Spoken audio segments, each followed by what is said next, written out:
Buenas tardes para todos. Agradecemos a los que están en la sala, ocupen sus lugares. En el marco del 61 aniversario, continuamos la celebración de toda una vida de logros y experiencias.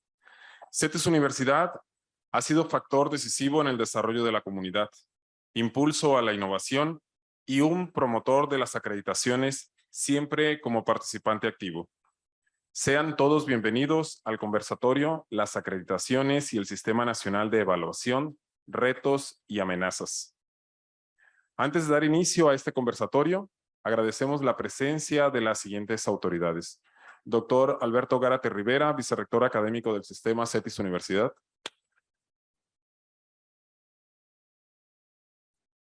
Doctor Francisco Vélez Torres, director general del Campus Internacional Ensenada.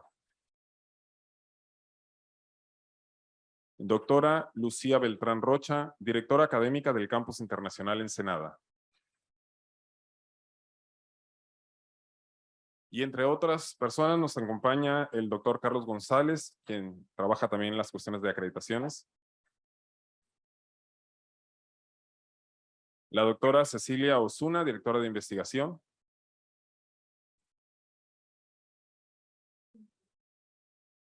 Me permito señalar la dinámica que llevaremos a cabo en nuestro conversatorio.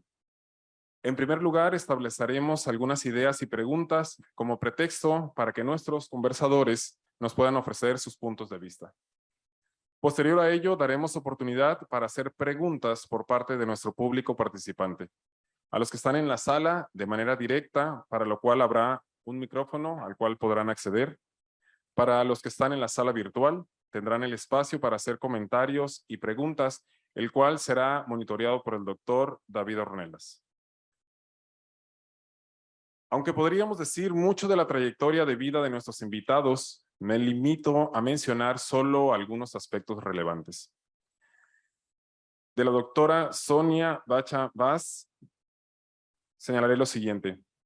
Es licenciada en Filosofía, tiene una maestría en Administración de Empresas y una maestría en Derechos Humanos, todos ellos por la Universidad Iberoamericana, y un doctorado en Educación y Valores por CETIS Universidad. Ha sido coordinadora de programas para estudiantes extranjeros para Europa y América Latina, directora de servicios escolares, coordinadora del enlace interuniversitario de bibliotecas, esto también en la Universidad Iberoamericana, y en los últimos años ha sido la directora del sistema de acreditación FIMPES. Del doctor Diego Mauricio Mazo Cuervo, es ingeniero de sistemas, ha cursado algunas cuestiones en diferentes países como Advanced Management Program en la Universidad INCAE en San José, en Costa Rica, liderar la universidad en la Sociedad de Conocimiento, esto en la Universidad Oberta de Cataluña, España, magíster en Dirección Universitaria en la Universidad de los Andes y el doctorado en Educación Ejecutiva Global en la Universidad del Sur de California. Ha liderado la transformación de CEIPA, de Escuela Tecnológica a Institución Universitaria. Diseñó y dirigió la creación de las escuelas virtuales para programas de pregrado y posgrado. Ha sido conferencista nacional e internacional en temas educativos y de liderazgo. Director general del proyecto Universidad Electrónica de Medellín, en la Alcaldía de Medellín. Ha sido vicerrector de CEIPA de 1994 al 2012 y del 2012 a la fecha es el rector de CEIPA. A ambos, muchas gracias por estar, por acompañarnos. Muchas gracias. Muchas gracias. Pues bien, a darle. Empecemos. Okay. Empecemos. Empecemos. Bien. Me cambiaré de sitio. Bueno, desde aquí planteo una primera pregunta, ¿no? Desde sus espacios, desde lo que ustedes conocen, México, Colombia, la pregunta que planteo es, ¿cómo son los sistemas de evaluación de instituciones educativas? Las principales características, es como una primera pregunta para darle al tema, ¿no? Bien. Primero las damas, dicen. Bueno. Muy bien, pues es importante. Muchas gracias por la invitación, muchas gracias a las autoridades, muchas gracias al doctor Bonilla por la invitación. Somos un sistema en México, tenemos un sistema de evaluación y acreditación muy sui generis, que no es posible compararlo con ninguno de los latinoamericanos, y lo más cercano que tenemos para compararnos sería un sistema norteamericano de las acreditadoras nacionales. Ese sería lo más cercano como sistema de acreditación. En México no existe un sistema nacional. Nosotros en México tenemos acreditadoras de programas, tenemos acreditadoras institucionales, tenemos acreditadoras o certificadoras que certifican la trayectoria de los alumnos, como son todo lo que es Ceneval, pero cada una ha surgido en momentos distintos. Históricamente, todas nacimos aproximadamente entre el 89 y el 90, pero no gerenciadas, no dirigidas por el Estado mexicano. Nace FIMPES, por ejemplo, en 1982. En 1994 se hace la primera acreditación institucional, tomando como ejemplo lo que hace SACS, es decir, se toma el sistema de SACS, se tropicaliza, que me choca decir eso de tropicaliza porque parece que lo hacemos gacho. No, no se tropicalizó. Se hizo en su momento muy parecido, sí, se tropicalizó y luego, bueno, lo hemos venido mejorando. Tenemos 6 momentos distintos en FIMPES, diferentes momentos en donde hemos ido creciendo el sistema de acreditación, pero creo que lo importante a platicar contigo es esa parte de que no está regido por el Estado. Aquí las universidades deciden hacer una acreditación, voluntariamente se van con FIMPES, hacen una acreditación, o voluntariamente hacen una acreditación de programas y hacen la acreditación con COPAES o con quien quieran, pero porque quieren. No hay una zanahoria atrás de eso tampoco, es decir, no es como SACS en el sentido estricto del término, en donde, o como WASC, en donde haces la acreditación y entonces tienes un dinero del Estado porque hiciste la acreditación. No, nada de eso pasa en este país. Y la parte que nos preocupa en este momento es que esta administración, este momento presidencial, quieren poner un sistema nacional de evaluación y acreditación. Y eso pues nos preocupa a todos porque no sabemos qué es lo que va a pasarnos, y entonces escucharte será muy interesante. Eso es lo que yo puedo decir del mexicano. Bueno, primero, muchísimas gracias a señor vicerrector, a José Luis por la invitación, a todos. Como siempre, la calurosa hospitalidad de CETIS se vive en cada uno de sus detalles. Así que mil gracias.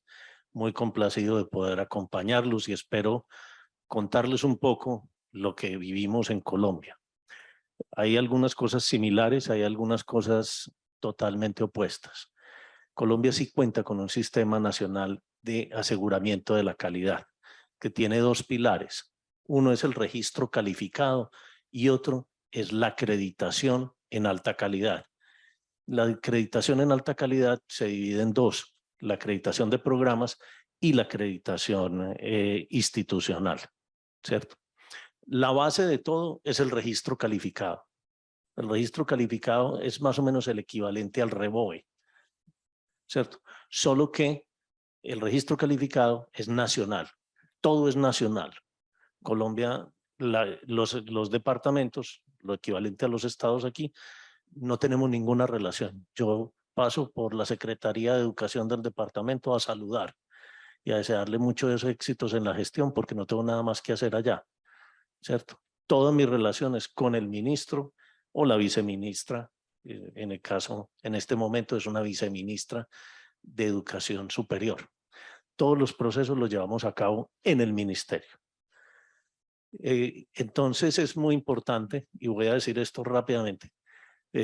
Colombia tiene 4 tipos de instituciones de educación superior: técnicas, tecnológicas, instituciones universitarias y universidades.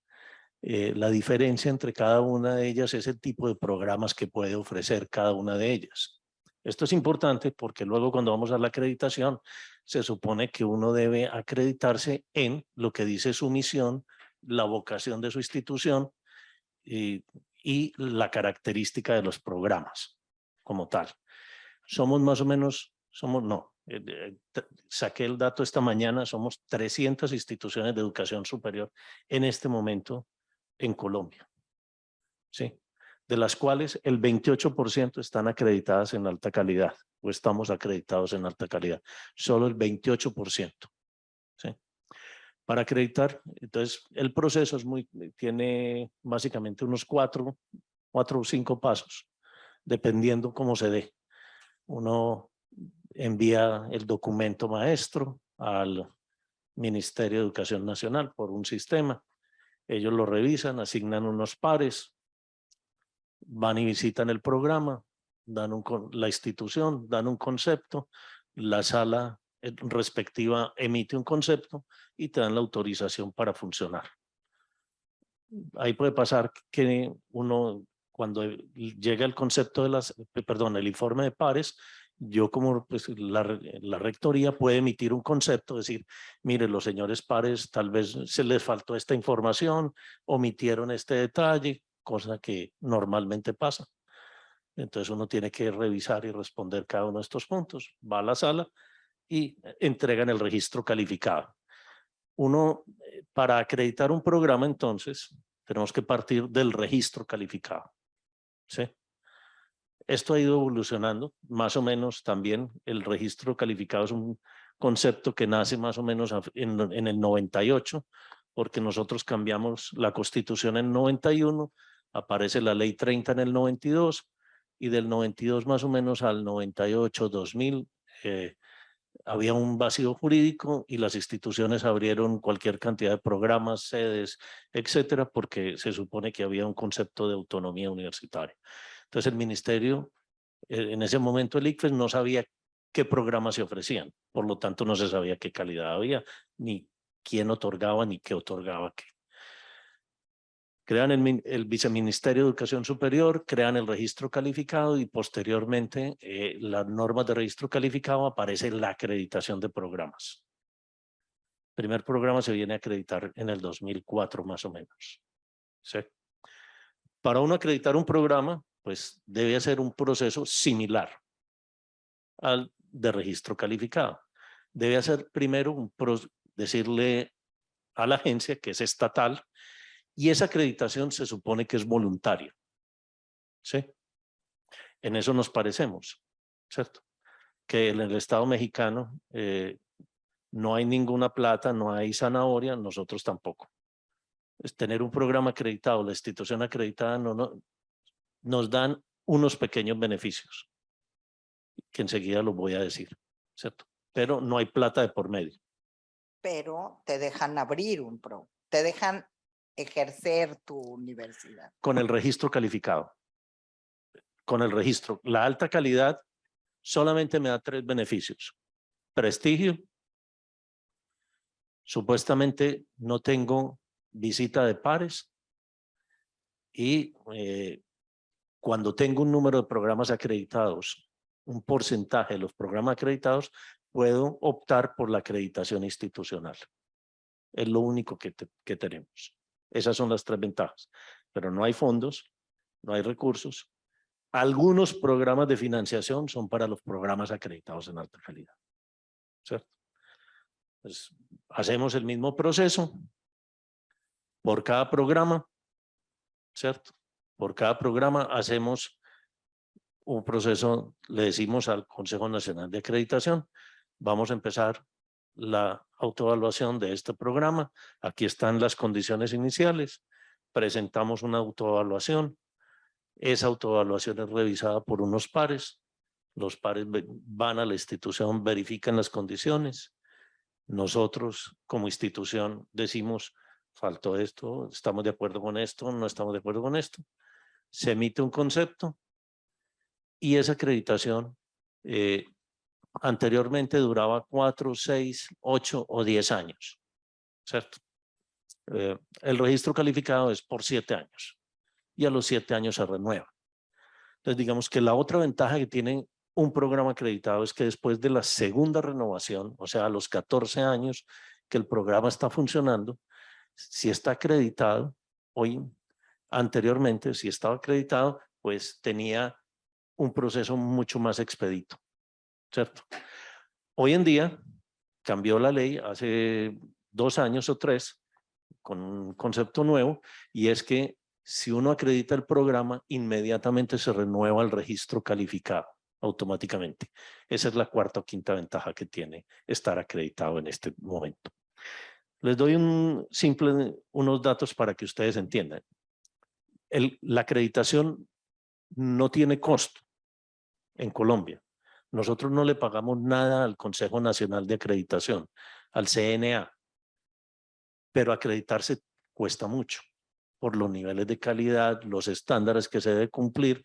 El mismo proceso es desgastante porque la autoevaluación implica hablar con todos los alumnos, hablar con egresados, hablar con empresarios, hablar con las instituciones y que todo el mundo opine de la institución, sacar un informe de autoevaluación y decir, aquí voy bien, aquí no voy bien y aquí tengo que mejorar. O sea, en ese sentido, como proceso de mejora continua, es muy interesante. Pero para cada programa, pues es muy costoso. En Colombia hay 15.086 programas.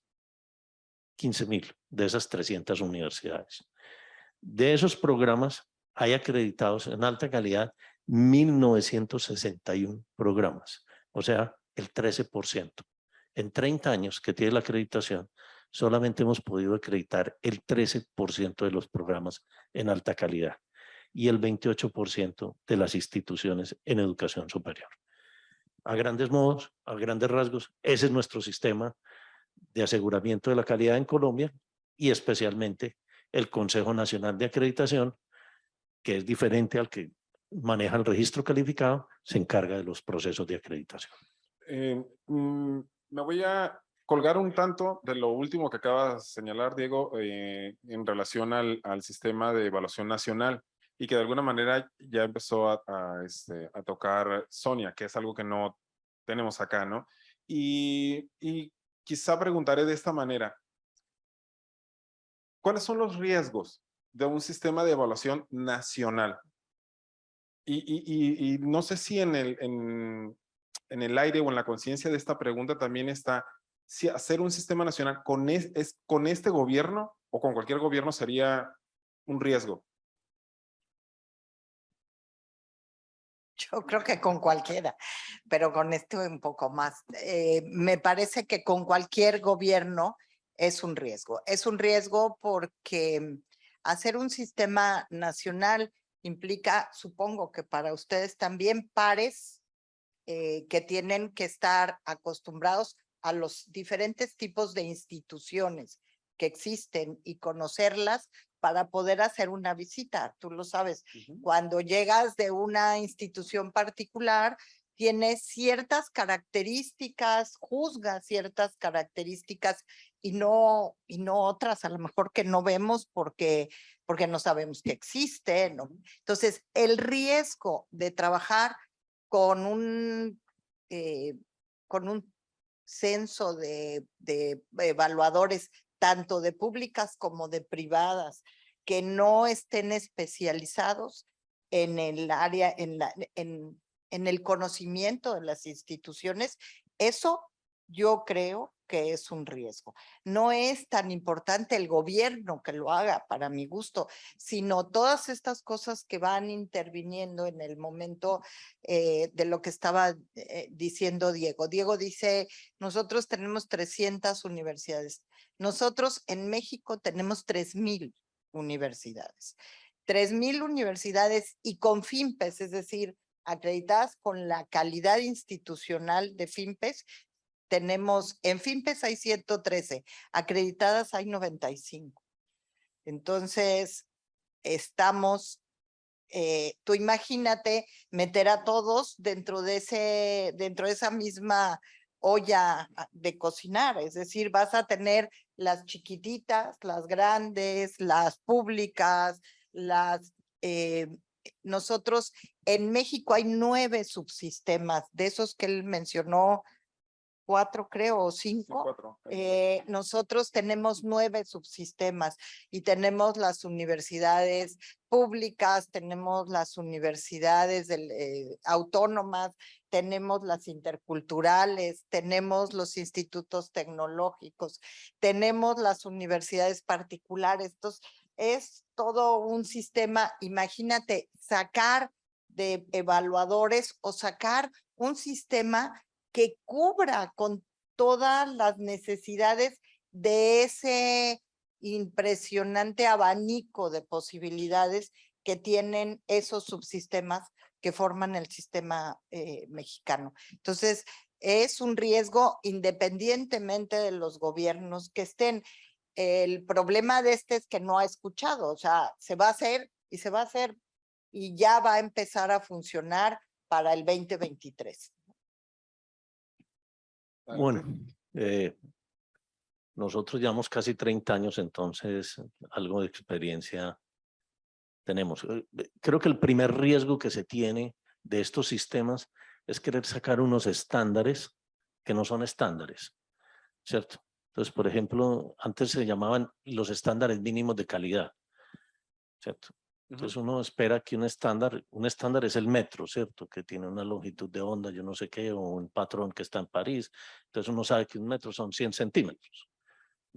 Medio metro son 50. Entonces usted tiene que tener 50 centímetros de algo o un metro de algo. Pero cuando a uno le dicen en las condiciones que debe tener la cantidad suficiente de profesores para garantizar el modelo pedagógico, ¿cuál es el estándar? No. Entonces, claro, dice, para garantizar su modelo pedagógico. Pero luego se va uno y empieza a conversar con los amigos pares. Le dicen, Diego, 35 profesores, 35 estudiantes por cada profesor. ¿Por qué? ¿Por qué ese número? ¿Por qué no 40? ¿Por qué no 75, 80? Si depende del modelo pedagógico. Entonces no hay estándares.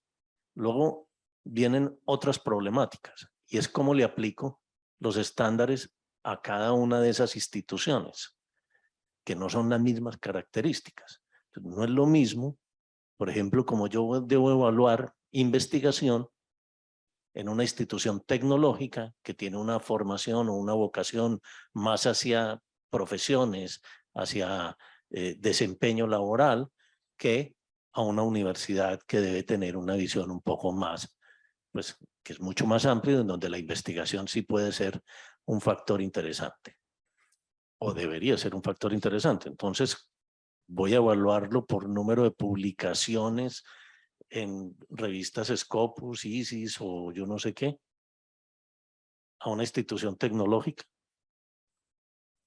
No sé. Entonces, este tipo de cosas se complican.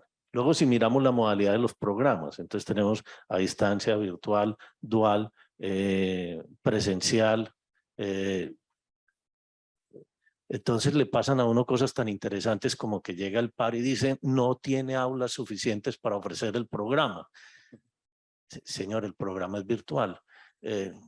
Pues entonces, este tipo de cosas se vuelven complejas y es algo que nosotros, pues o yo personalmente he peleado mucho o tratado de decir qué estamos evaluando, qué es calidad, miremos el concepto de calidad. Miren esto, tan es así que de las 85 instituciones de educación superior que hay acreditadas, hay 65 universidades acreditadas de 89. De instituciones universitarias hay 17 que estamos acreditados de 137, o sea, el 12%. Pero tecnológicas hay 3, el 6%. Y técnicas, ninguna. ¿Cierto? Y lo podemos dividir así por áreas de conocimiento y por todo, y por tipo de programas, y van a ver que es difícil que el sistema, porque se trata de crear un molde en donde todos tenemos que caber. Entonces, ¿dónde queda la autonomía de la universidad? ¿Dónde queda la vocación de la universidad o ese propósito o esa visión que debe tener la institución? Entonces tratan de meter en una camisa a casi todas las instituciones que no tienen los mismos, las mismas. Fines y misiones, ¿no? Luego viene el siguiente problema, y es que los amigos pares, cada uno lleva su universidad, su bagaje, y quiere verla en el otro lado. Y yo como par no puedo ver mi institución en el otro lado. Yo tengo que ver la coherencia de lo que propone la institución. Y eso es muy complicado, ¿cierto? Sí, sí, sí, sí que lo Y es. luego tienes el siguiente paso. Y es que cuando llegan a las salas, las famosas salas donde están todos los otros, pues los consejeros que van a evaluar la calidad y van a determinar esto, pues ellos no evalúan la institución en su integralidad, sino programa por programa. Claro. Entonces, ellos ya establecen casi que en su imaginario unos estándares. Entonces, ahí pues usted tiene 75 estudiantes por profesor. Eso no se puede. ¿Y por qué no se puede? Yo le demuestro pedagógicamente por qué 75 estudiantes por profesor es mejor que 35 en ese modelo que usted dice allá. Y esta fue una pelea que nosotros tuvimos que dar. Y pues la ganamos, afortunadamente, pero es uno de los problemas. Entonces hay problemas en la ley, en la estructuración, hay problemas en los pares académicos por la diferencia de las modalidades de las instituciones y por supuesto en quien evalúa. Ok. Quiero señalar, porque también ahorita está saliendo el asunto de las instituciones públicas y las privadas, ¿no? Nosotros estamos, sí, también en el contexto de las privadas, pero ante la posibilidad de un sistema nacional donde van a aparentemente meter a todos, intuyo que tú dices no va por ahí, no sería tan conveniente. Y si es así, Sí. ¿cuál podría ser la posibilidad? Y luego, Diego, si nos pudieras compartir cómo ha ido por Colombia en este asunto, ¿va? Sí, no va por ahí. Yo creo que no va por ahí, empezando porque la autonomía va a dejar a las autónomas fuera. Está puesto en el documento. Todas las que son autónomas no van a estar regidas por este sistema nacional, porque lo dice él desde el tercero constitucional. La autonomía las libra de toda esa parte. Okay. Entonces, pues tú imagínate que son las que tienen mucho presupuesto, muchos alumnos, mucha investigación, mucho dinero, y esas no van a ser no evaluadas. van a ser evaluadas. Okay. Según la gente que está trabajando, según la propuesta, según esta propuesta, no les convendrá quedarse fuera porque no les van a dar presupuesto. Pero entonces yo sigo preguntándome, pues no, que no había zanahoria, o para ellas sí va a haber zanahoria. Okay. Parece que todo está estructurado solo para mantener a las particulares en un acotadas, okay, para que las particulares tengamos orden. Y yo creo que cuando yo les digo que hay 3,000 universidades, pues sí necesitamos que haya orden. Efectivamente, son muchísimas, hay muchas que no son de toda la calidad que nosotros nos gustaría, o que no están dándoles a los alumnos lo que les han prometido que les van a dar. Sin embargo, sí nos van a tener muy acotados, nos van a tener muy cerrados, y finalmente este esfuerzo que FIMPES ha desarrollado, porque FIMPES cumple este año, estamos cumpliendo 40 años y tenemos desde 1992 trabajando en la calidad, se va a ver subordinado a ese sistema nacional de evaluación. Y entonces no vamos a poder tomar decisiones en función de la calidad de nuestras universidades. Decisiones que, como dice Diego, nosotros sí les decimos, a ver, demuéstrame pedagógicamente por qué 12 o por qué 75.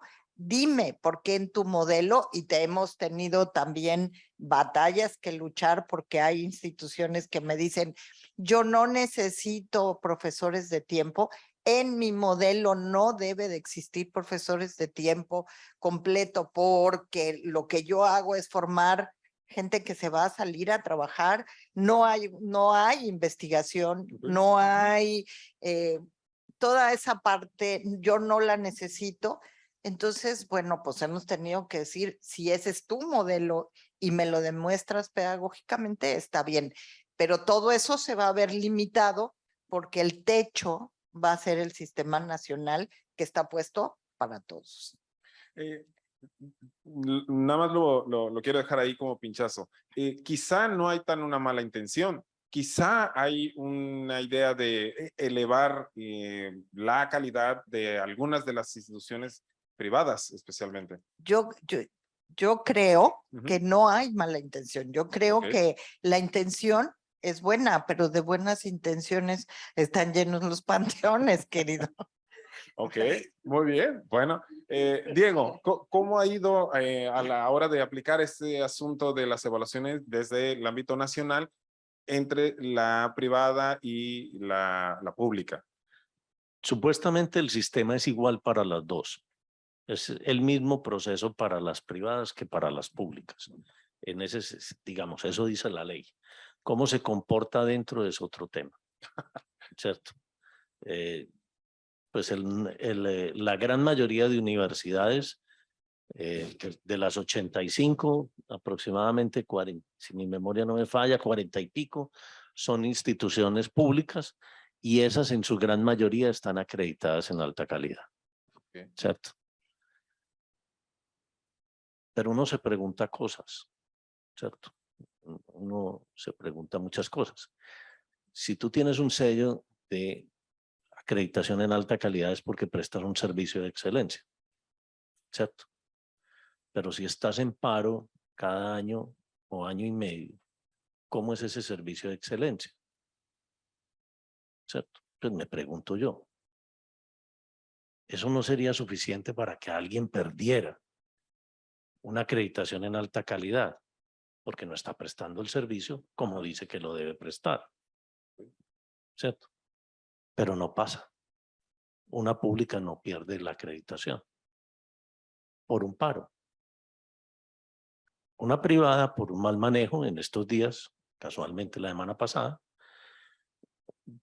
un mal manejo administrativo que yo no estoy justificando en ningún momento si sí o si no, porque no conozco en detalle esto, pero digamos un mal manejo de tipo administrativo pierde la acreditación en alta calidad, sin que los programas se haya demostrado hasta el momento que sean de mala calidad o que estén incurriendo en problemas técnicos de la institución, ¿cierto? Entonces entran muchas cosas. Otra institución graduó un muchacho sin cumplir requisitos y un muchacho que era senador de la República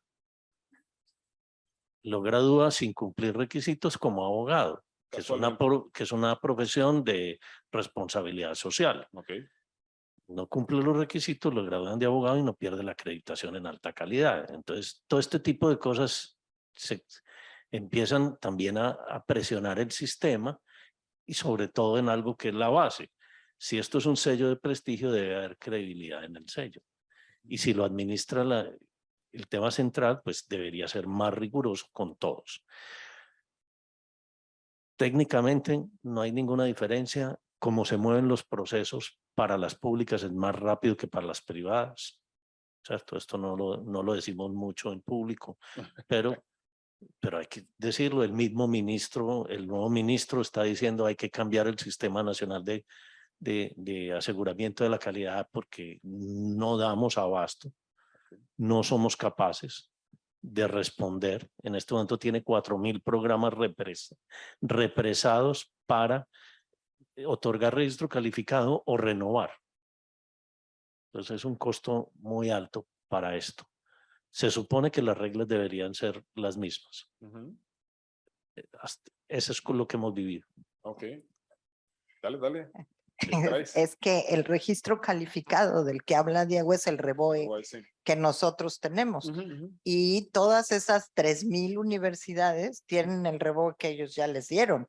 Es decir, ya están usándolo y están educando a gente. Entonces, lo que quieren hacer es remediar lo que ya dieron con un sistema nacional en donde, pero que de entrada lo que dicen es, no es punitivo. Si no es punitivo, ¿para qué lo hacen? Porque no van a poder quitar ningún REBOE. ¿Sí? Entonces, El tema es la evaluación. En gran parte el tema es la evaluación. Y aquí particularmente en México, a mí personalmente me llama la atención porque fue altamente criticado con respecto a la evaluación de los profesores. Pero aquí vuelve a aparecer ahora, pero ligado o hacia las instituciones, ¿no? Y entonces la pregunta es, ¿evaluación y acreditación realmente van a ayudar a la mejora de la educación?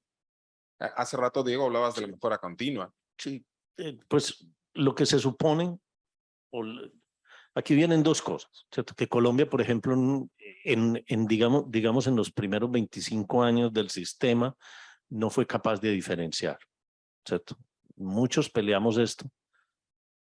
A veces no nos escuchan, estamos de acuerdo en eso, las autoridades escuchan poco, y es que se evaluaba lo mismo en el registro calificado que en la acreditación institucional. Cuando digo se evalúan los mismos es profesores, publicaciones, todo este tipo de cosas, y entonces uno se pregunta, ¿cuál es el sentido de esto? Porque si yo estoy ya evaluando, una cosa es evaluar el proceso, indicadores de proceso, como son, por ejemplo, cuántas aulas tienen, qué bienestar ofrecen a los estudiantes, cuántos profesores tienen, qué metodologías, qué herramientas tecnológicas, etcétera. Pero cuando yo voy a evaluar alta calidad, ¿sí? Yo quiero mirar es cuál es el impacto del programa en la sociedad, ¿cierto? Entonces tengo que cambiar los indicadores. ¿Tengo que cambiar los indicadores a qué? A resultados de impacto. ¿Dónde están esos egresados? ¿Cuál es la tasa promedio de ocupación? ¿Cuál es el promedio salarial? ¿Qué patentes? ¿Qué han hecho? ¿Qué impacto ha tenido en la sociedad? Nuestro sistema apenas acaba de migrar a eso. O sea, el sistema de acreditación de alta calidad apenas está migrando en Colombia, apenas está migrando. De hecho, hubo una polémica grandísima en los últimos 2 años porque la nueva acreditación en alta calidad está exigiendo que se evalúen los resultados de aprendizaje, ¿cierto? No la calificación. Un poco como en otras acreditadoras, el Assurance of Learning, en donde yo digo, estas son las competencias que deben tener, más o menos qué porcentaje de mis alumnos logran estas competencias, cuáles no, y qué voy a hacer para cerrar esas brechas. Eso apenas lo estamos adoptando en Colombia, porque medíamos lo mismo, ¿cierto? Entonces ahora hay ese cambio también porque Colombia hay una cosa que sí tiene Colombia y es un sistema de información que es bastante bueno, en donde nosotros tenemos por las instituciones reportamos el número de identificación de cada persona, o sea, la cédula de ciudadanía, y con esa cédula de ciudadanía de nuestros egresados van a la seguridad social y a el sistema de impuestos y verifican quiénes están cotizando, quiénes están trabajando y cuánto ganan. Entonces nos dan la información de cuánto ganan mis egresados y cuál es mi tasa de ocupación. Entonces yo le digo al ministro, si usted ya tiene la acreditación es muy sencillo. Usted quiere acreditar un programa, mire cuál es la tasa de ocupación, cuál es el promedio salarial y pues hombre, si están muy por encima de la media nacional, pues es porque están haciendo algo bien, ¿cierto? Si quiere póngale la producción de los profesores, póngale 3 o 4 o 5 indicadores de resultado, Ajá, ajá. de impacto en la sociedad, que se muestre que sí lo han hecho. Pero yo, ¿para qué voy a volverle a decir a usted, señor ministerio, en mi programa de administración de empresas, que ya se lo he presentado 500 veces, con los mismos 50 o 100 profesores o 150 profesores, se los presento cuando tengo el registro calificado, cuando lo voy a renovar, cuando me voy a acreditar, cuando me vuelvo a acreditar, usted no sabe ni quién dicta clase porque tiene 5 informaciones diferentes de profesores. ¿Para qué le vuelvo y le presento indicadores de proceso? ¿Cuál es el tamaño del aula? ¿Cuántos auditorios tengo? Pues eso pídamelo cuando voy a abrir el programa para ver si tengo la capacidad. Ajá, la capacidad. De pronto hasta ahí podría ser bueno. Pero cuando ya me voy a acreditar en alta calidad, ¿para qué me vuelve a pedir los mismos resultados, los mismos indicadores de proceso? Eso es difícil, ¿cierto? Estamos migrando a eso, a resultados de aprendizaje, estamos mirando más indicadores de impacto, pero sin embargo, todavía la ley tiene las mismas condiciones para instituciones, para la acreditación, entonces uno se tiene que acreditar. Ya lo dividieron en dos, afortunadamente. Tenemos condiciones institucionales y tenemos condiciones de programa. Entonces yo me acredito, digamos, en las condiciones institucionales y eso me permite presentar nuevos programas o someter programas a evaluación en alta calidad. Entonces se redujo la información que era duplicada en casi todos los programas. Yo tengo muy pocos programas, no tengo 26, entre pregrado y posgrado, 26, 30, y en todos tenía que enviar la planta física. Con lo cual, imaginen la cantidad de información redundante. Sí, sí. Ahora, como tengo las condiciones institucionales, pues ya solamente lo presento una vez y la voy actualizando periódicamente. Eso está un poquito mejor. Pues ahora tenemos estas condiciones de programa y estas condiciones de programa ya permiten, pues, supuestamente una evaluación un poco diferente. Van saliendo algunas cosas que yo relacionaría con buenas prácticas de evaluación y acreditación. En la experiencia que ustedes tienen, ¿cuáles les parece que son las mejores prácticas de evaluación y de acreditación? Mira, nosotros tenemos, de lo que decía Diego, 11 años acreditando o evaluando todo lo que tiene que ver con resultados, con impacto, resultados de aprendizaje, tratando de enseñarles. De hecho, yo creo que el CETIS ha sido así como un pilar importantísimo en todo lo que ha cambiado FinPES en cuanto a resultados de aprendizaje, y ha sido todo lo que ustedes han trabajado, lo que nosotros hemos ido llevando a las otras instituciones. Sin embargo, yo escucho a Diego y digo, híjole, vamos a tener la información de cada uno de los alumnos porque vamos a tener su RFC y vamos a saber cuánto ganan y dónde viven y cómo están. Entonces, ahí sí me empieza a preocupar si es este gobierno u otro. ¿Sí? Entonces,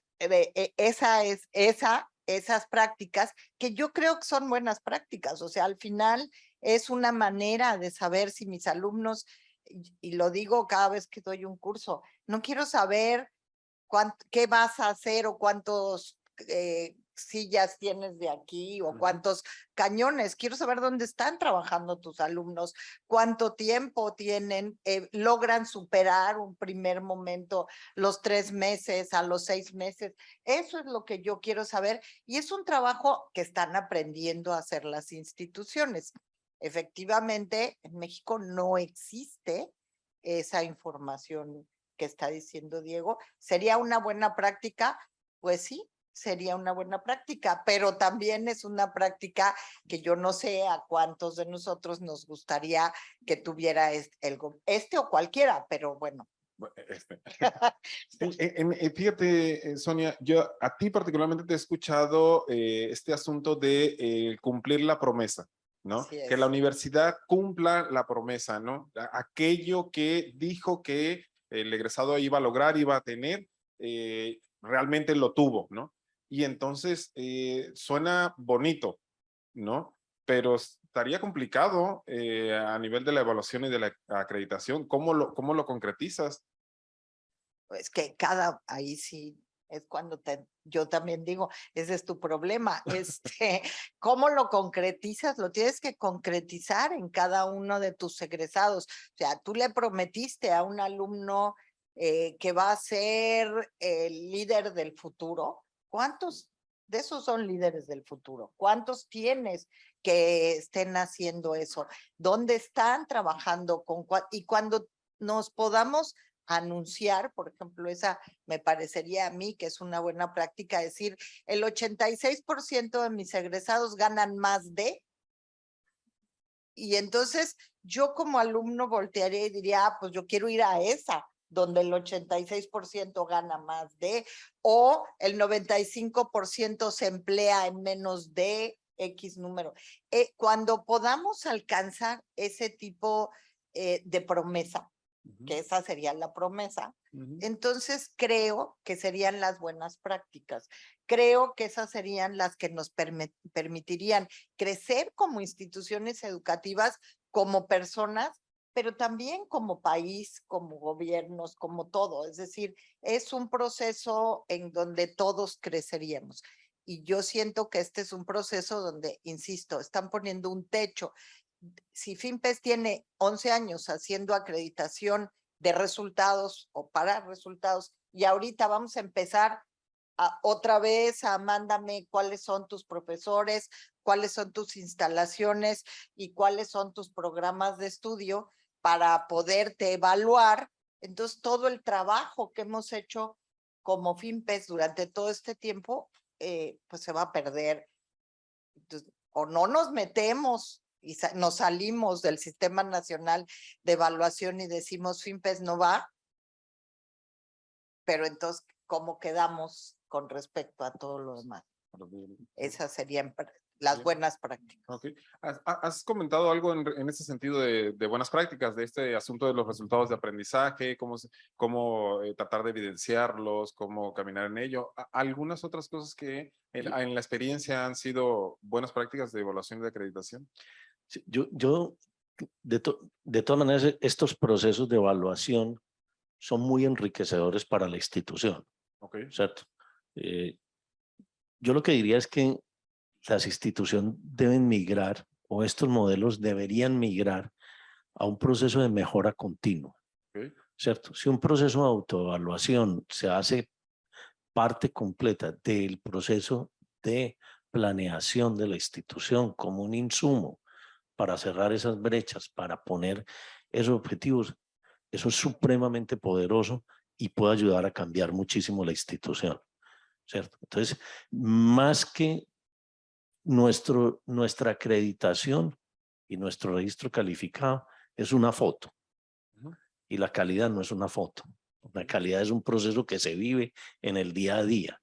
Entonces, claro, tenemos oficinas de acreditación y tenemos oficinas de registro calificado. Y en Colombia hay algunas universidades que tienen un equipo grande para poder llenar. Son, en caso de los programas ahora ya son 8 condiciones de programas, y en caso de la autoevaluación, en caso de acreditación son 10, más o menos 10 factores. Cada factor tiene unas características, cada característica tiene unas variables. Y uno tiene que revisar todo esto. Se puede quedar en llenar el formulario y presentar las cosas. Ajá.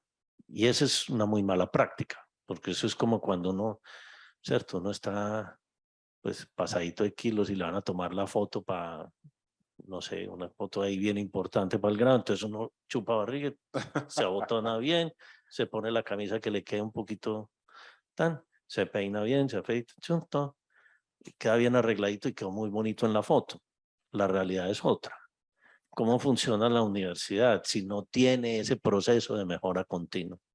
Entonces yo sería más, de hecho, pues la NECA en España está creando un modelo un poco diferente en donde certifica el modelo de calidad, muy parecido a lo que está haciendo la ISO 27000, lo que antes hacía la ISO 9000. Nosotros nos acreditamos ISO 9000 en todos los procesos en el año 2004. y el ministerio casi que nos excomulga. Porque, ¿por qué? Digo yo, porque es que es más importante tener un proceso de mejora continua que simplemente una acreditación y un sello en un programa, ¿cierto? Eso nos sirvió muchísimo y nos ha servido muchísimo porque hacemos el ciclo PHBA, planeamos, hacemos, verificamos y actuamos. Y entonces tener esta lógica, pues es muy similar al tema de acreditación, simplemente que lo estamos volviendo cultura en la institución. Ok. Creo que esa parte es importante. Yo tengo la sospecha, tú debes saber muchísimo más que yo, de que en muchas de las ocasiones se cumple para la acreditación, pero no se aprende de ese proceso, ¿no? Es decir, ya se cumplió, como has dicho, la fotografía, salió más o menos bien la fotografía y ya, nos olvidamos de lo que había detrás de eso, ¿no? Y entonces mi pregunta, ¿qué nos ayudaría a evitar eso? A que solamente sea para la fotografía. Yo creo que lo único que sirve para que lo hagan suyo el proceso, para que lo vivan constantemente, es la capacitación que estamos dando constantemente tanto a los visitadores como a las instituciones, y que las instituciones empiecen a ver que cambian. Es decir, para instituciones pequeñas, cuando vas y ves a una institución muy chiquita y a los 3 años la vuelves a ver y te das cuenta todo lo que ha crecido, lo que ha mejorado, te das cuenta y dices, sí sirve. A lo mejor en instituciones grandes como el CETIS, como la de Diego, no es tan fácil ver la cultura, pero la cultura cuando se va trabajando, cuando se va haciendo realidad, no se queda solo en la foto, se queda un poco más, porque esa parte que está diciendo Diego es la parte de los procesos. Efectivamente, yo llevo mis planes de estudio, mi planta académica y cuáles son mis instalaciones, yo lo llevo y me dan un REVOE. Y punto, hasta ahí me quedo. Y no estoy trabajando con calidad. Cuando haces lo que hace FinPes, ni modo me diste chance de hacer un comercial. No, Cuando haces lo que hace FinPes, se mejora la institución. La institución se da cuenta que crece, y ahora que estamos todos aprendiendo a hacer seguimiento de egresados y a saber dónde están y cómo están, también se está creando esa conciencia también en los exalumnos de lo importante que es, y podemos inclusive empezar a trabajar otras cosas que pudieran ser importantes. No lo hemos querido o no lo hemos podido hacer, pero en esas estamos. O sea, estamos primero medición del aprendizaje y luego seguimiento de egresados. No es fácil enseñar a las instituciones a hacerlo, porque esta parte de planear, ya los enseñamos en el 92 al 2000, les enseñamos a planear. Después los enseñamos a medir lo que planeaban y ahora les estamos enseñando a mejorar lo que han medido, porque ya les estamos enseñando a ver, medir, ponerte chupado de la panza no es suficiente. Necesitas mejorar lo que estás haciendo. Sí, yo diría que a mí me gustaría, pues creo que sería más efectivo evaluar el sistema de calidad como lo hace ISO. ISO verifica que tu sistema de calidad esté funcionando de acuerdo con unos estándares, que no tomar la foto de cada programa.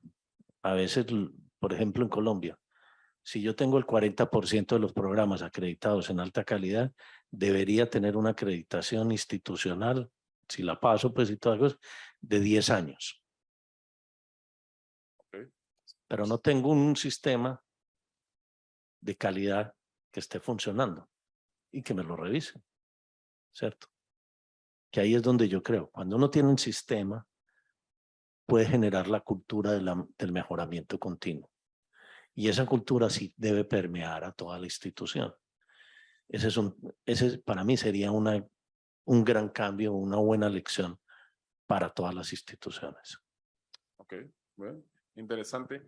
Bien, seguro hay más cosas en la cabeza, ¿no? Pero bueno, hay que dar un espacio para preguntas y respuestas por parte del público. Debo decir que hay algunos que son evaluadores, que han estado en procesos de acreditación y todo ese tipo de cosas. Y de la comisión de Y dictaminación. la comisión dictaminadora de FIMPES. La doctora Osuna, como estudiante dedicada que es, levanta inmediatamente la mano. No, bueno, felicidades a los dos, buenas tardes, felicidades, muy interesante la conversación. Y sí, yo soy miembro de la comisión dictaminadora de FIMPES, pero independientemente de eso aprende uno, ¿no? De todo lo que están conversando. Y algo que quiero resaltar del sistema de acreditación de FIMPES es que independientemente del gobierno que esté, como es en un sistema independiente, pues se aplica, es organizado, hay seriedad, hay profesionalismo, cumplimos, ¿no? Los evaluadores, la institución, y eso da cierta certeza y confianza también. Y yo veo el riesgo de que dependa del gobierno, pues que del gobierno, la verdad, al menos en México es muy difícil, o sea, no tienen tan sistematizada la información. Es difícil contactarnos, todo está centralizado. Y luego no trascienden a los sexenios las políticas. ¿Cómo le hacen en Colombia? Si tienen 30 años, pues cambian de gobierno y eso se mantiene, es independiente del gobierno que esté en turno. ¿Cómo lo manejan por allá? Bueno, lo que pasa es que para cambiarlo se hizo un modelo.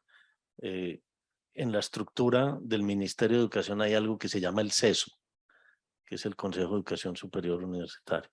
El CESU tiene diferentes personas, rectores que son miembros del CESU, y ahí está el ministro de Educación, el ministro de Ciencia, Innovación y Tecnología.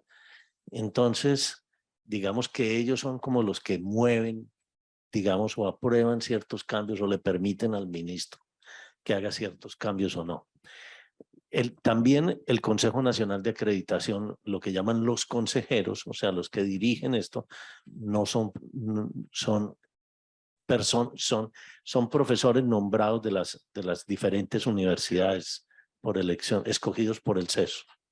Entonces no depende directamente del ministerio. El ministerio maneja el proceso, por supuesto tiene voz y voto, pero no maneja esto. Pero también nos ha pasado, ¿cierto? Por ejemplo, en el segundo periodo del presidente Juan Manuel Santos, que terminó en el 2018, la ministra sacó una reforma a todo el sistema de registros calificados, cosa que tenemos que hacer urgente, ¿sí? Pues esa reforma no fue consultada con las instituciones de educación superior del país. Esa reforma inmediatamente entró el gobierno del presidente Duque, se cayó. Y todas las universidades estuvimos presionando para que se cayera, porque realmente era una reforma que no iba a funcionar. Obviamente se cae un decreto de estos, son 3 años, mientras se cambia, mientras se adapta, y entonces salió el registro único calificado, que se demoró 1 año y pico en cambiarlo, y bueno, y ese es un avance importante, pero yo creo que se mantiene más porque estos organismos no son llenados por puestos de la administración. Si hubiera ese problema lo tenemos también, lo vivimos más en los registros calificados, ¿sí? que en el Sistema Nacional de Acreditación.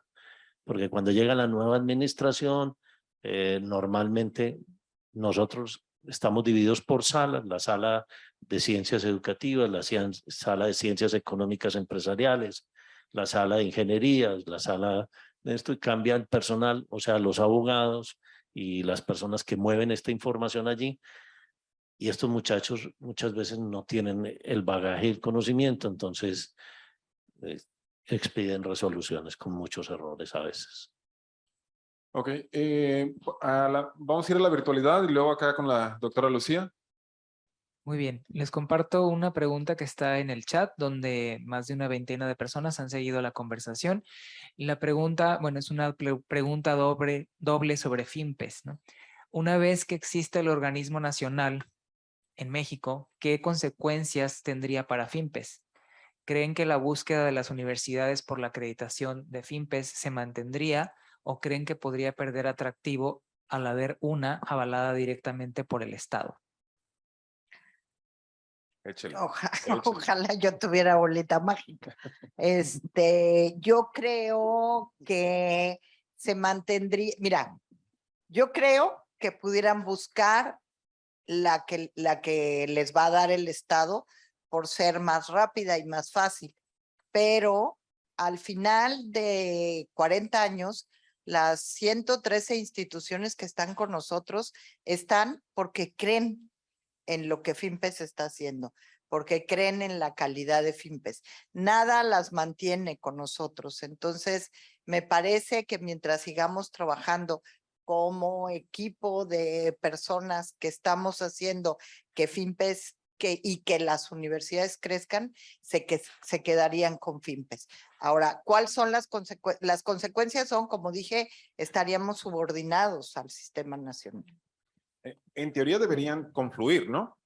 Es decir, si hay una acreditadora nacional y está la de FIMPES, en el buen entendido, podrían servir para ambas. Podrían servir para ambas, pero yo creo no están los estándares de los que hablaba Diego muy al principio, no están establecidos aún.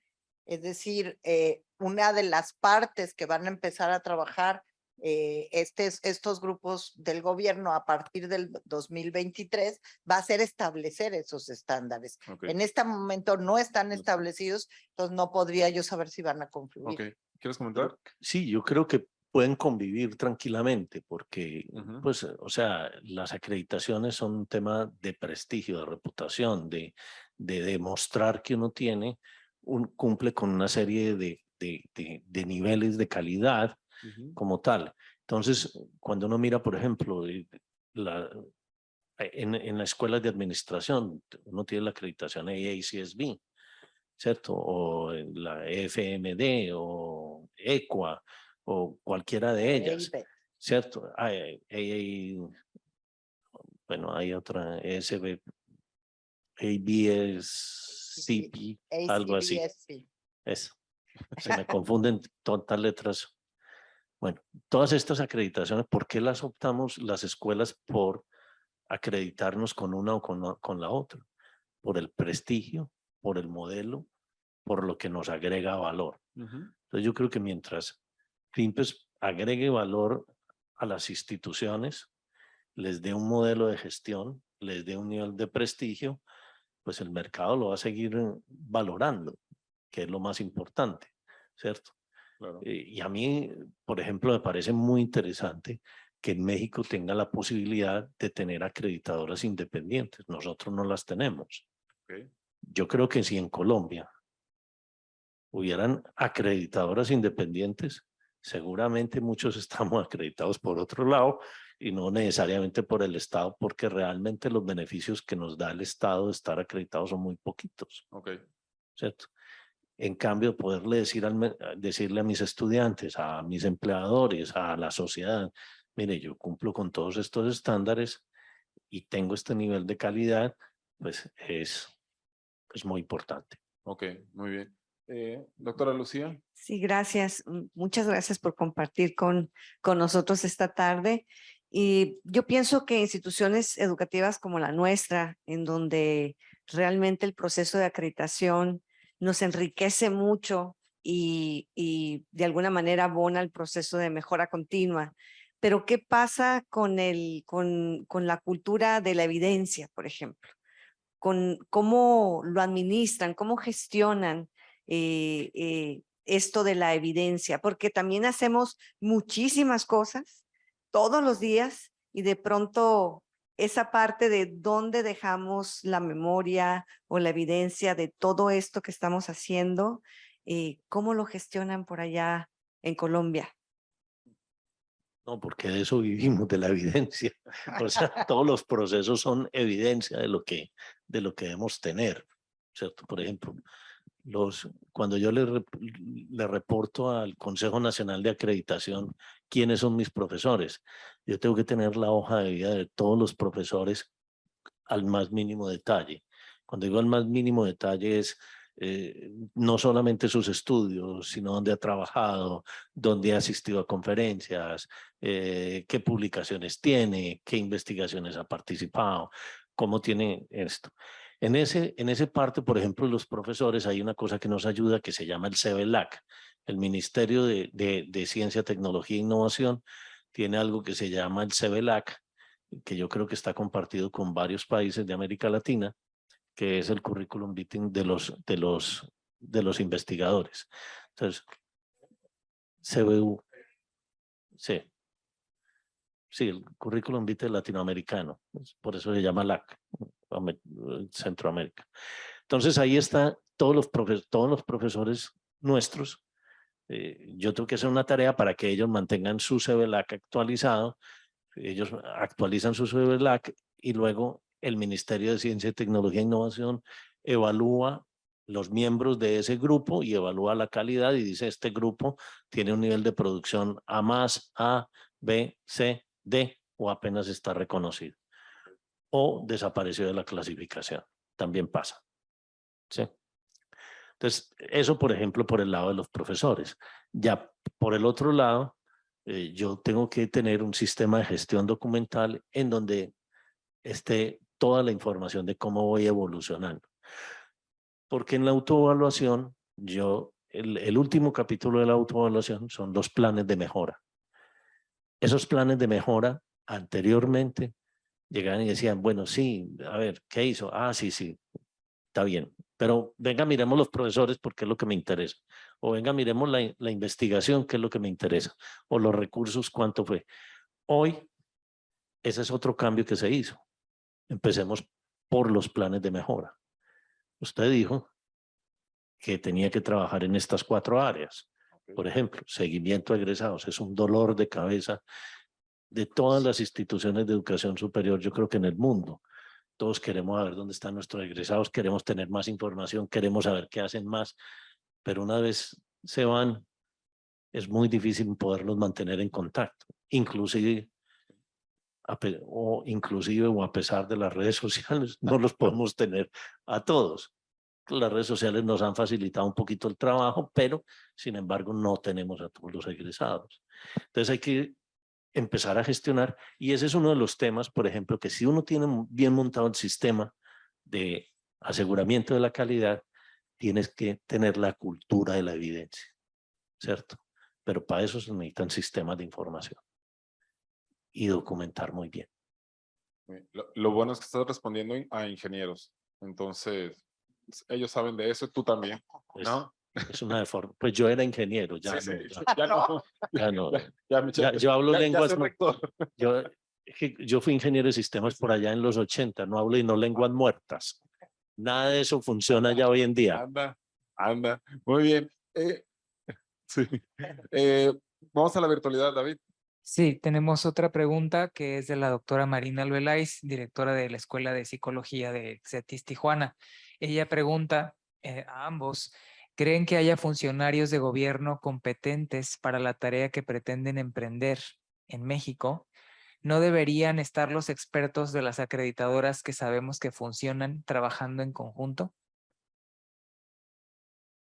Yo creo que sí deberíamos. Deberíamos de trabajar en conjunto. Y yo creo que, a ver, es un poco la misma pregunta que hizo José Luis, que si es de buena voluntad, si es de buena voluntad. Si hay algunos competentes, seguramente hay algunos competentes.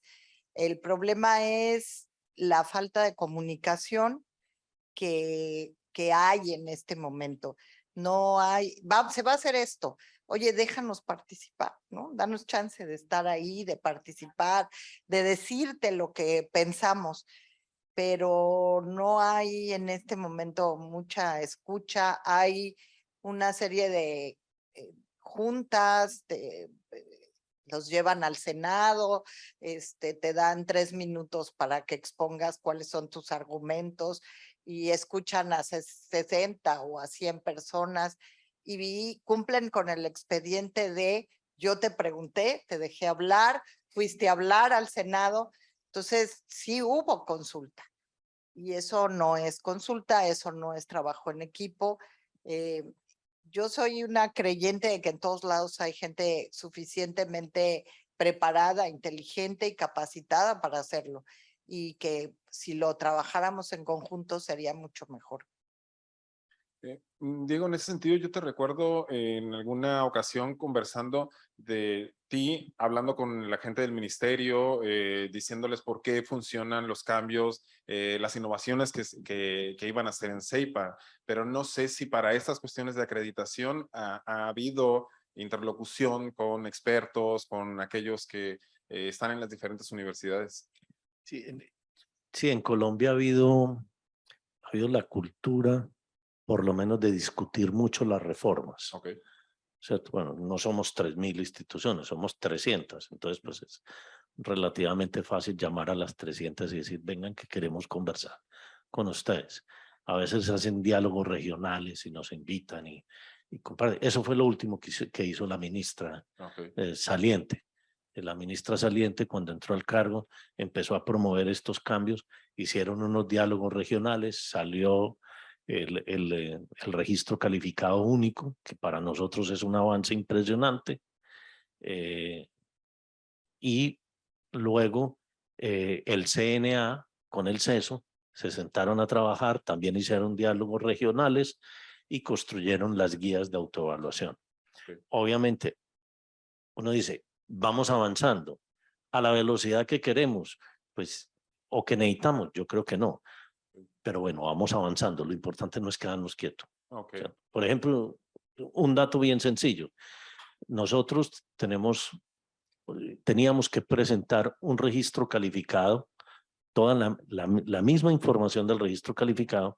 Por ejemplo, si CETIS trabajara en Colombia y tuviera 3 campos, tenía que presentar para el mismo programa 3 registros calificados, uno para Ensenada, uno para Tijuana y uno para Mexicali, ¿cierto? Y si aparte de eso lo va a poner virtual, lo tenía que hacer también virtual. Entonces, pues uno dice, la matemática de Tijuana debe ser un poco parecida a la de Ensenada y la de Ensenada a la de Mexicali, y más o menos pues debería ser, ¿cierto? O el mercadeo, la economía, pues bueno, eso debería ser más o menos similar. Entonces, ¿como para qué 4 registros calificados? Si el administrador de empresas o el psicólogo o el ingeniero que saca CETIS en cualquiera de esos campos debería tener la misma competencia y la misma calidad. Claro. ¿Cierto? Pues habrá cositas en ciertos programas que de pronto pueda tener alguna particularidad. Bueno, el registro único entendió eso y ya presentamos un solo registro para los campos. Decimos, lo vamos a ofrecer en Tijuana, lo vamos a ofrecer en Ensenada y lo vamos a ofrecer en Mexicali. Eso fue un avance muy grande, ¿cierto? Porque de los 15.000 programas, yo creo que van a quedar por lo menos 7.000, porque hay instituciones que tienen programas. Claro. Yo tengo 6 programas de pregrado y tenía 12 registros calificados. Sí. Pues no hace sentido. Pues, me ahorro 6 procesos. O sea, tu oficina debía quedar muy tranquila y muy contenta de ahorrarse 6 procesos y dedicar a hacer 6 procesos mucho más contundentes y mejor. Y hacer procesos de autoevaluación y de seguimiento y de todo este tipo de cosas. Ok, muy bien. Gracias, Diego. Creo que hay una pregunta, otra. A ver, dale, la cerramos ahí. Vamos planteando las dos para dar lugar. Sí. Ok. Muchas gracias por esta interesante información que nos comparten. Mi nombre es Luis y quería preguntarles que nos dieran algunos ejemplos de universidades de cada país que son de las top, que dices, voy a estar acreditado por todas partes y son ejemplo. Y una última cuestión, en esta experiencia que ustedes tienen de las acreditaciones, las universidades que dicen que son humanistas, ¿cómo se miden? O sea, ¿cómo miden ese egreso que dicen apostarle a los estudiantes, ¿no? Algunos dicen pues que van a ser muy éticos, que van a ser buenos ciudadanos, que van a ser muy comprometidos con la comunidad, que van a hacer todo por el país, etc. Si me comparten eso, por favor. La vamos a juntar con la pregunta de Iván y voy a hacer como que no escuché la pregunta de Bautista. De Batista. Hola, ¿qué tal? Iván Contreras, egresado del doctorado en educación de aquí de CETIS. Mi pregunta va en este sentido. Precisamente mi tesis doctoral ahondó sobre los egresados, seguimiento de egresados. Y precisamente nos damos cuenta al revisar los antecedentes empíricos que es una falencia de las instituciones de educación superior o un área de oportunidad, el seguimiento de egresados, ¿no? Si bien hay esfuerzos como ANECA allá en España o aquí ANUYES o la VM que hace como estudios de egresados, me parece que existe la necesidad latente, digamos, a nivel nacional, digamos, ya a lo mejor a nivel general, de realizar un programa de egresados unificado donde se pudiera tener ciertos estándares y se pueda evaluar qué competencias están teniendo nuestros egresados, cómo se emplean, adicional a cuánto ganan, me refiero a qué impacto real tienen esos egresados dentro de la sociedad, ¿no? Y mi pregunta va en ese sentido, ¿qué tan viable sería unificar a lo mejor a nivel nacional un programa de egresados y posteriormente a nivel Latinoamérica, ¿no? Okay, muy bien. Acá Batista hizo de 2 por 1 el asunto de los ejemplos de algunas universidades y el asunto del humanismo, los valores y ese tipo de cosas. Y allá iban el asunto de los egresados, ¿no? Yo me voy a disculpar con la pregunta de los ejemplos. Para mí las que están acreditadas tienen el mismo nivel, todas. Yo no puedo decir estas son las 10 primeras y estas son las 80 que siguen. En el momento en que pasan la acreditación, en que acreditan el sistema de acreditación, todas están acreditadas y todas tienen el mismo nivel. Entonces, no podría yo dar un ejemplo. En cuanto a cómo le hacen la parte de la acreditación, híjole, es una del humanismo, es bien difícil. Yo siempre les digo que lo traten de poner en otros términos, que no sea formar egresados éticos o formar integralmente o formar cristianamente. Y les digo, ¿y qué? Entonces vamos a poner cuántos están en la cárcel y cuántos van a misa o cómo le hacemos. Es muy complicado y cada institución tiene que encontrar una forma de operacionalizarlo. Entonces, ¿cómo? Bueno, pues es parte de esa promesa. ¿Qué es lo que te prometieron que ibas a hacer y cómo lo estás haciendo? Entonces, y yo creo, ahí sí es una opinión absolutamente personal, no tiene nada que ver con FinPES, sí hay un sello de las instituciones educativas.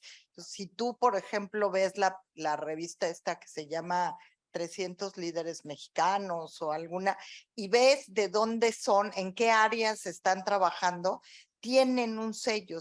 La gente, por ejemplo, que sale de la Ibero, es gente que trabaja en algunas obras sociales, específicamente sociales, que se acercan a la comunidad. Entonces, creo que por ahí valdría la pena escarbar, que las instituciones escarbaran y vieran cómo lo pueden operacionalizar.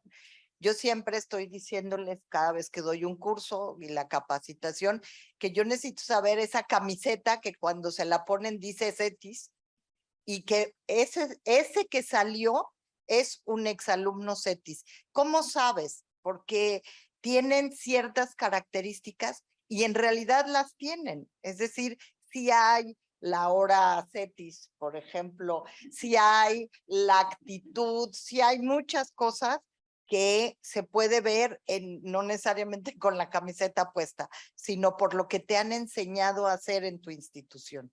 Entonces, creo que esa es la parte que habría que operacionalizar. Y yo decía, yo lo conozco, ¿de dónde lo conozco? Fue mi alumno, entonces, pero siempre fue mi alumno virtual, porque entonces yo decía, ese que está allá arriba, ¿quién será? Que yo lo conozco. Iván, qué bueno que te puedo ver. Yo creo que pudiera hacerse ese programa, sí se pudiera hacer, pero corremos el riesgo de lo que hablábamos hace rato, de si queremos que el Estado sepa, y ya para allá vamos, no crean que estamos muy lejos.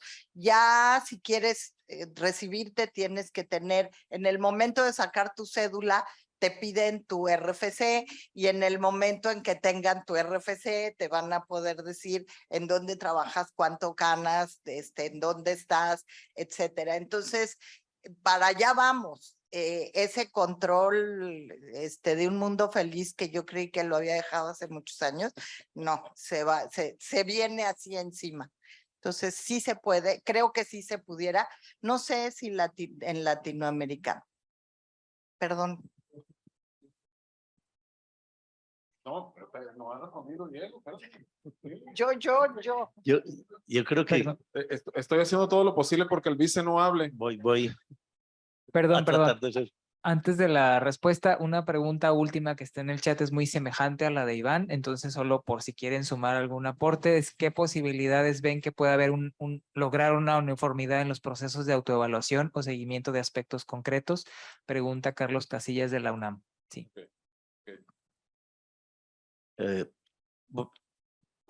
Voy a hacer, me voy a unir a la respuesta de Sonia. Si Vas a uno hacerle logra, como el torero. no, Ole. porque es que si se logró un nivel de calidad, pues se supone que es de alta, y sobre todo si dicen que es de alta calidad, debería ser lo mismo. No es que tu alta calidad sea más alta que la mía, porque entonces no estamos midiendo nada, ¿cierto? Entonces, es un poquito, yo creo que desacreditar el sistema si le empezamos a poner diferentes niveles de calidad. Lo que sí he visto mucha tendencia en las universidades es, por ejemplo, buscar la acreditación nacional y luego la de los colegios profesionales o acreditadoras privadas que digan que estos niveles, pues, por ejemplo, tienen la acreditación de SACS o cualquiera de estas y luego tienen la de AACSB y FD y AMBA y entonces tienen la triple corona en la escuela de negocios. Eso sí, porque está levantando el prestigio, está mirando las mejores prácticas de los diferentes puntos. La segunda parte yo creo que, ¿por qué no se mide? Porque medimos indicadores de proceso, no de impacto o resultado. Lo que decías al principio, si a mí me midieran por lo que yo digo que soy, eso sería otra cosa. Y yo me comprometo con ustedes, señores, a esto, mídame por eso, ¿cierto? Pero eso no miden los metros cuadrados de construcción, los profesores con PhD y todo este tipo de cosas. Y hay un ejemplo muy bonito. Un estudiante, un grupo de estudiantes, una maestría, laureada de una universidad acreditada en alta calidad, muy prestigiosa, la tesis ética en los negocios. Y hoy en día están en la cárcel por corrupción. Se robaron toda la plata de una gran ciudad de Bogotá, pues de la ciudad de Bogotá. Ética en los negocios, laureada, una de las mejores instituciones del país, hablando de humanismo. No nos medimos por lo que decimos que hacemos, sino por indicadores de proceso. Y ese sería un cambio interesante. Yo digo, yo formo empresarios. Muy bien. ¿Cuántos de sus egresados son empresarios? El 2%. Bueno, pues no sé cuál es tu alta calidad, porque pues estás en 2% de los egresados, pues no son tantos los empresarios que estás formando. Entonces no puedes decir que sos empresario. O sea, la idea también de formar, de estructurar, yo creo que deben haber algunos indicadores que ojalá los países o las instituciones o las acreditadoras privadas podrían establecer una serie de indicadores, pero no nos podemos meter en una camisa de 11 varas si queremos ir de pronto algún día a medirnos por lo que son nuestros, pues por nuestra propuesta de valor o lo que decimos que hacemos, ¿cierto? porque entonces habría que cambiar esos indicadores dependiendo de cada uno de ellos. Pero estos indicadores básicos son interesantes, vienen, nos dan mucho para discutir, ¿cierto? Por ejemplo, cómo una institución no acreditada puede tener un mejor promedio salarial en sus egresados que una acreditada. ¿Por qué? O una tasa de ocupación más alta, ¿cierto? Y hasta dónde podemos ir bajando. Ojalá no aparezca pues cuál es el salario de fulanito de tal, sobre todo en nuestros países pues que la seguridad brilla por ser un poco limitada. Entonces, pues no llegar hasta allá, pero sí que nos den como grandes indicadores para saber o juntarnos o hacer ciertas investigaciones. De todas maneras, creo que es un área de investigación, un área de oportunidad en la gestión educativa, el tema de egresados, porque inclusive en las universidades de Estados Unidos yo lo veo todavía que es muchas opciones por trabajar. Ok, muy bien, muchas gracias. Yo estaba haciendo todo lo posible por evitar que el vicerrector hablara, pero ya lo vi que está brincando de su lugar y además de esto tiene que entregar las constancias y los reconocimientos a nuestros invitados, así que ni modo.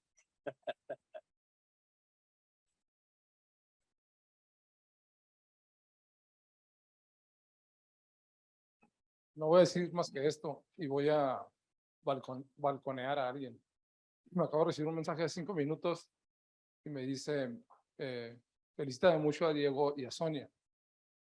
Quise mandar un mensaje en el chat, pero no me dejaron. Creo que el David bloqueó al H rector, que si de algo sabe Fernando León es de acreditaciones y de sistemas de evaluación. Entonces les manda muchos saludos y los felicita.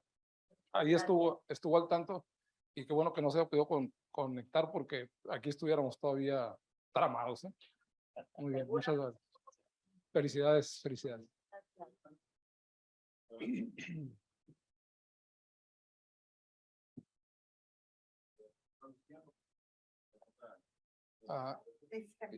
Y lo que me dijo también es que creo que trae los viáticos para la cena, el señor José Luis.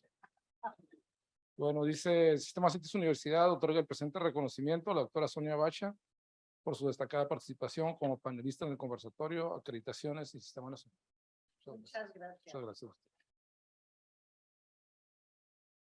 Por favor.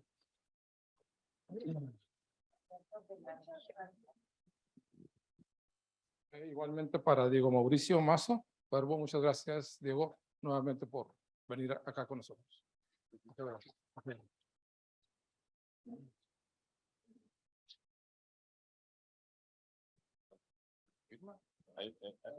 Tú, no, ahorita mismo el vicerrector va a firmar.